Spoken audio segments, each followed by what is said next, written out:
இனிய தமிழ் நெஞ்சங்களுக்கு தமிழ் வணக்கம். திருக்குறள் 2வது அதிகாரம் வான் சிறப்பு. குறள் 5. கெடுப்பதூவும் கெட்டார்க்கு சார்வாய் மற்றாங்கே எடுப்பதூவும் எல்லாம் மழை.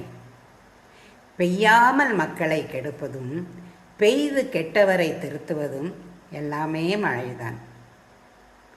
கெடுப்பதூவும் கெட்டார்க்கு சார்வாய் மற்றாங்கே எடுப்பதூவும் எல்லாம் மழை.